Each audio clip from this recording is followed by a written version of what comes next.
Market లో invest చేసి మీ డబ్బులు డబుల్ చేసుకోవాలనుకుంటున్నారా? విజయవాడలో జరిగే సుందరరామిరెడ్డి గారి లైవ్ సెమినార్ కి అటెండ్ అవ్వండి. హలో రామ్ గారు. హాయ్ నాగరాజు. ఒక మనిషి మాట ప్రభావం ఏ మేరకు ఉంటుందన్న, అంటే మనం పాజిటివ్ మాట్లాడినా నెగిటివ్ మాట్లాడినా దాని తీవ్రత ఇంకొక మనిషి మీద కానివ్వండి, ఇంకొకళ్ళ కెరీర్ మీద కానివ్వండి, ఏ మేరకు ప్రభావితం చూపించే అవకాశం ఉంటుంది? అసలు మనిషి మీద ప్రభావం అంటే ఉన్నది మాటలే కదా నాగరాజు. ఇప్పుడు మనం మాట్లాడుకున్న మాటలే ఎంతమందిని ప్రభావితం చేస్తున్నాయి. వర్డ్స్ అనేవి ఎంత శక్తి ఉందంటే words may hurt or words may heal also. గాయాలని చేయాలన్నా, గాయాన్ని మాన్పాలన్నా మాటలే. ఎన్ని ఉద్యమాలు మాటలతోనే ఉద్యమాలుగా తయారయ్యాయి. ఎన్ని రకాలైన ఆలోచనలు మాటల రూపంలో మారి ఆ మాటల్ని ప్రజల్ని ప్రభావితం చేశాయి. ఎన్ని మాటలు మనిషి కృంగిపోతూ ఉండగా కృంగిపోవడం నుంచి పొంగిపోయేంత స్థాయికి ఎదిగేలా చేశాయి. సో భగవద్గీతలో కూడా అర్జునుడు యుద్ధానికి వచ్చి నచరాజ్యం సుఖానిచ అని, అసలు నాకు ఈ రాజ్యం వద్దు, సుఖాలు వద్దు, స్వర్గం వద్దు, నాకు ఎందుకు ఊరికి వదిలేస్తా అని వెళ్ళిపోయి డిప్రెస్ అయ్యి మనిషి కుంగిపోయి ఉంటే ఒక 2 మాటలే చెప్పాడు. 2 మాటలకే లేచి కూర్చున్నాడు. హతోవా ప్రాప్స్యసి స్వర్గం జిత్వావా భోక్షసి మహీం అన్నాడు. అంటే ఏంటి? చచ్చిపోయావా నీకు వీర స్వర్గం లభిస్తుంది, బ్రతికావా నీకు రాజ్యం లభిస్తుంది, అంటే గెలుపొందిన వీరుడిలా గుర్తింపు పొందుతావు. ఏది ఉన్నా సరే జరగాల్సిందే, ఏదైనా నీకు లాభమే. ఈ మాటలు చెప్పడంతోనే, ఈ ఒక్క మాటలే కదా మనిషి చేతగాని వాడు కూడా చేత అవుతుంది అని ముందుకు వస్తాడు.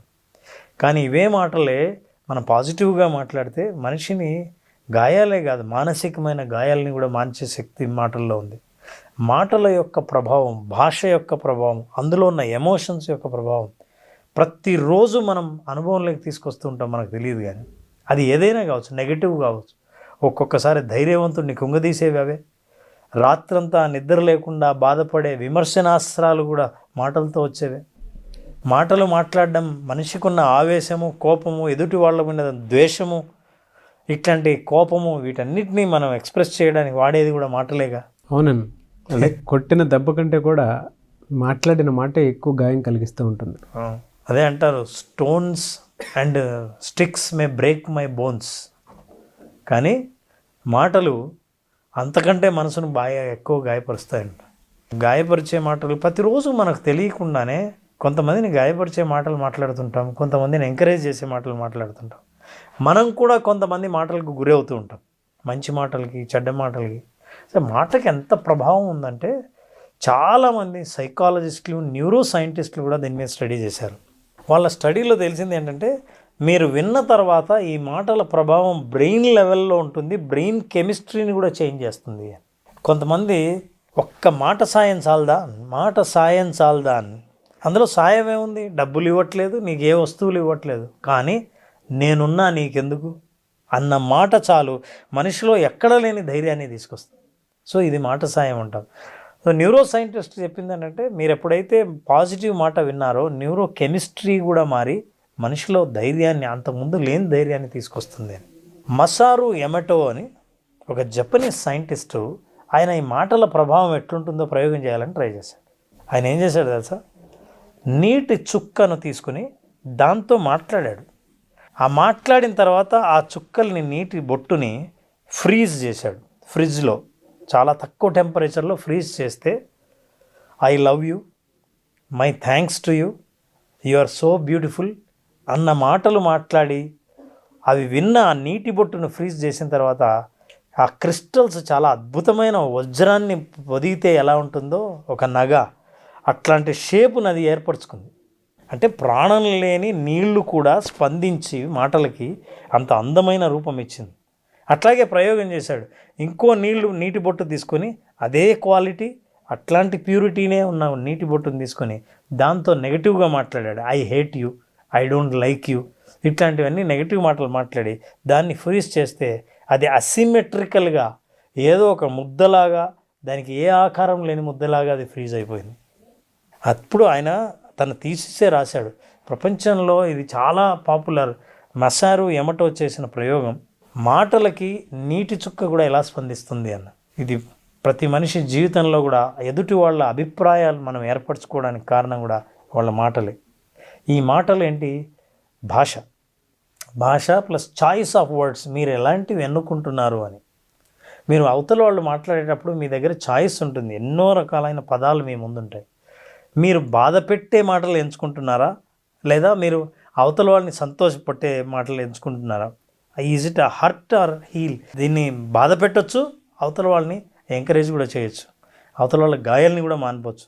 ఫర్ ఎగ్జాంపుల్ చూద్దాం, కొంతమంది కామన్ సెన్స్ ఉండదు, మాట్లాడుతుంటే ఏం మాట్లాడుతున్నారో ఎక్కడ మాట్లాడుతున్నారో తెలియదు. అందుకే అంటాం సమయము సందర్భం ఉండక్కర్లా అని. ఇంకో సామెత ఉంది, నోరు మంచిదైతే ఊరు మంచిది అవుతుంది. చిన్న మాట, నోరు అంటే ఏంటి? భాష. మీ మాటలు మంచిగా అయితే ఊరంతా మీకు మంచిదిగానే కనిపిస్తుంది అని. సో ఈ విషయాలు మనం దృష్టిలో పెట్టుకుంటే, కొంతమందికి ఇప్పుడు మీరు ఎవరైనా ఒక హాస్పిటల్లో కొంతమంది ఉంటారు, హాస్పిటల్లో విజిట్ చేయడానికి వస్తారు, కొంతమంది మాట్లాడడం సరిగ్గా రాదు, పేషెంట్ మంచం మీద ఉంటాడు. అలాగే సుబ్రావుని చూడడానికి ఎవరో వచ్చారు, సుబ్రావు పాపం ఆరోగ్యం బాగలేదు, కొంచెం సెలైన్ ఎక్కించాలి అని డీహైడ్రేట్ అయితే హాస్పిటల్లో జాయిన్ అయ్యాడు, సెలైన్ ఎక్కిస్తున్నారు. ఈ లోపల చూడడానికి వచ్చారు. మనకు వచ్చిన మిత్రులు బంధువులు అన్ని రకాల వాళ్ళు ఉంటారుగా. సో బంధువు వచ్చి, సుబ్రావు ఏంటి హాస్పిటల్లో జాయిన్ అయ్యావా? అరే ఏమైంది అంటే, ఇలా అయిందని. నీకు తెలుసా, లాస్ట్ వీక్ నా ఫ్రెండ్ ఇంకోటి ఇట్లాగే చాలా బాగున్నాడు తెలుసా, బాగా నాతో మాట్లాడాడు, ఏం కాలేదు, ఇంకా డిశ్చార్జ్ చేస్తామన్నాను. 24 అవర్సే నైట్ హార్ట్ అటాక్ వచ్చి హాస్పిటల్ చచ్చిపోయాడు అన్నాడు. ఇప్పుడు సుబ్రావు ఇంటికి వెళ్ళిపోదామని సిద్ధపడిన వాడు ఆ మాట విన్న తర్వాత ఎలా ఉంటుంది? చాలామంది మన చుట్టుపక్కల ఇలాంటి వాళ్ళు చాలామంది ఉంటారు, ఇట్లా మాట్లాడేవాళ్ళు. వాళ్ళకి ఎప్పుడు ఏం మాట్లాడాలో తెలియదు, అసలు అది మాట్లాడాల్సిన సందర్భం కూడా కాదు. ఇంతకుముందు డబ్బులు మొత్తం పోగొట్టుకున్నారు తెలుసా, ఈ బిజినెస్ పెడితే అసలు లాసు అని అన్నాడు అనుకోండి, ఇంక మొదల్లోనే నోటు ఇట్లా మాట్లాడాడే అని అవతల వాళ్ళు డిస్కరేజ్ అయిపోయే ప్రమాదం ఉంది. కొంతమంది ఉంటారు చాలా అందంగా చక్కగా మాట్లాడతారు, అసలు చిన్న విషయాలనే. ఫర్ ఎగ్జాంపుల్, డ్రెస్ వేసుకుంటే పొద్దున్నే లేచి మీ కాంబినేషన్ బాగుందండి అంటే చాలదా ఆ రోజు ఉత్సాహం రావడానికి? మీరు చేసిన పని బాగుందని మెచ్చుకోవడానికి ఒక 2 మాటలకు వాళ్ళని ఎంత బాగా గుర్తుపెట్టుకుంటాం, వాళ్ళని ఎంతగా గౌరవిస్తాం. అయితే నేను అన్నది ఎప్పుడు మీరేమో మంచి మాటలు మాట్లాడడం కోసమని అవతల వాళ్ళని ఏ తప్పు చేసినా సరే మనం మంచిగా మాట్లాడాలా అన్న ఆలోచన వచ్చిందనుకోండి, తప్పును కూడా ఎంత అందంగా ఎత్తి చూపొచ్చో. అరే మనిషిని బాధ పెట్టకుండా తన తప్పు తాను తెలిసేటట్టు మాట్లాడడం అనేది ఒక కళ. అందుకే అంటాం, ఎప్పటికి అయ్యేది ప్రస్తుతం అప్పటికి ఆ మాటలాడి అన్యుల మనములు నొప్పింపక తానవ్వక తప్పించుకు తిరుగువాడు ధన్యుడు సుమతి అని. ఇతరులను బాధ పెట్టకుండా తాను బాధపడాల్సిన అవసరం లేదు, ఇతరులను సంతోషపెట్టడం కోసం మనం బాధపడక్కర్లేదు. సో ఎప్పుడైతే ఈ మాటల ప్రభావం అర్థం చేసుకున్నామో, ఎన్ని రకాల రీసెర్చ్లు చేసినా తేలింది ఏంటంటే, భాషకి ఒక వైబ్రేషన్ ఉందని. ఎప్పుడైతే వైబ్రేషన్ ఉందో దానికి ఒక ఎనర్జీ ఉందని. ఈ ఎనర్జీ ఎక్కడ ఉందో అది వెళ్ళి ఈ ఎనర్జీ ప్రయాణించి ప్రభావం చూపిస్తుంది. మనం ఏమైనా కావాలనుకున్నవి జీవితంలో ఆకర్షించే మాటలైనా అవ్వచ్చు, మన జీవితంలోంచి వెళ్ళిపోయే వికర్షించే మాటలు కావచ్చు. ఇప్పుడు మనం ఇక్కడ చెప్పుకోవాల్సిన 2 విషయాలు ఉన్నాయి నారాయణ. మాటల్లో 2 రకాలు. మనం ఇతరులతో మాట్లాడేది ఒకటైతే, మనతో మనం మాట్లాడుకునేది ఒకటి. వాటినే మనం అఫర్మేషన్స్ అంటాం. Positive affirmations, negative affirmations. ఏంటో నా జీవితం ఇలా ఉంది, నేను ఇలా అయిపోయాను. అలాంటి వాళ్ళు ఎలా ఉంటారంటే, పొద్దున్న లేచినప్పటి నుంచి లేస్తూనే తన సెల్ఫ్ సింపతి, తనని సెల్ఫ్ బ్లేమింగ్, తిట్టుకునేటప్పుడు ఎప్పుడైతే ఆ యాటిట్యూడ్ ఉందో, లాంగ్వేజ్ ఎప్పుడు బ్లేమింగ్ లాంగ్వేజ్ వస్తుంది. నేను పనికిరాను, ఏమీ చెయ్యలేను, డెవలప్ అవ్వలేను, లాభాలు రావు, ఇలాంటి మాటలు మాట్లాడినప్పుడు మీరు మాట్లాడే కొద్దీ మీలో శక్తి కుంగిపోతూ ఉంటుంది, చెయ్యాలన్న ఉత్సాహం కూడా పడిపోతూ ఉంటుంది. అలాగే నేను అన్నది పాజిటివ్ విషయాలు. అసలు పాజిటివ్ అఫర్మేషన్స్ అంటే ఏంటి? నేను సాధించగలను, ఎందుకు సాధ్యం కాదు, ఎవరైనా సాధిస్తే మనం సాధించవచ్చుగా అని. నేను బాగున్నప్పుడు మళ్ళీ రేపు బాగుంటాను, ఇప్పుడున్న పరిస్థితి శాశ్వతం కాదు అని ఈ మాటలనే అనుకున్నప్పుడు మనకు ఉత్సాహం వస్తుంది. ఎప్పుడు ఎవరో ఒకరు మనం ప్రోత్సహించడానికి చుట్టూ ఉండాల్సిన అవసరం లేదు. మన గురించి మనమే, మనతో మాట్లాడే మాటలు కూడా మనల్ని హీల్ చేసే అవకాశం ఉంది. అందుకే విజువలైజేషన్లో మీరు ఏదైనా అఫర్మేషన్స్ చెయ్యాలి అనుకున్నప్పుడు ఆ పాజిటివే అంటే ఒక బ్లూ ప్రింట్ ఇస్తూ ఉంటారు. మౌనంలో నుంచి వచ్చినటువంటి ప్రతి మాట విజువలైజేషన్లో బ్లూ ప్రింట్ అయ్యి అది నిజరూపం దాల్చేంత వరకు మీరు ఆ అఫర్మేషన్స్ ఇస్తూనే ఉంటారు. సో ఈ అఫర్మేషన్స్ అన్నవి కూడా వచ్చినవి మాటల నుంచే. సో ప్రపంచంలో మనం చూసే ప్రభావాలన్నీ ఎవరో ఒకరి మాటల నుంచి ఊడిపడినవి. అందుకే కొన్ని మాటలు ఇప్పటికీ మన హృదయంలో నిలబడిపోయే ఉంటాయి. స్వాతంత్రం నా జన్మ హక్కు బాగా గుర్తుపెట్టుకుంటారు.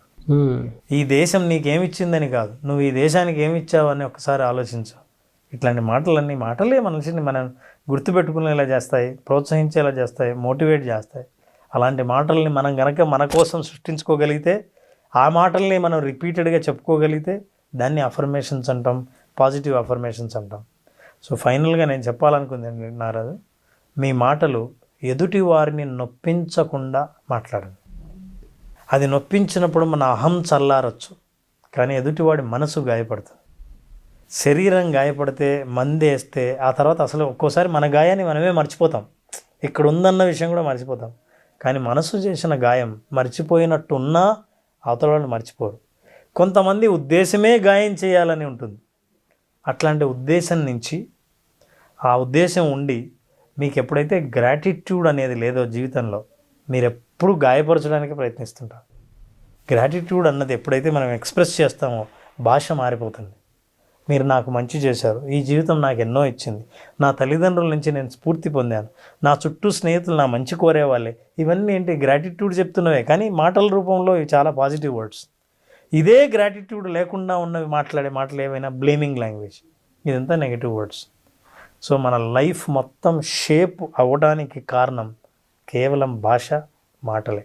ఇప్పుడు మీరు నిర్ణయించుకోండి, మీ షేప్ ఎలా ఉండాలి. వజ్రం లాంటి, నేను చెప్పాను మసరు ఎమటో లాంటి వజ్రం లాంటి షేప్ చేసుకోవాలని అనుకుంటున్నారా, లేదా ఒక రా ముద్దలాగా తయారు చేసుకోవాలనుకుంటున్నారా అనేది మీ మీద ఆధారపడి ఉంది.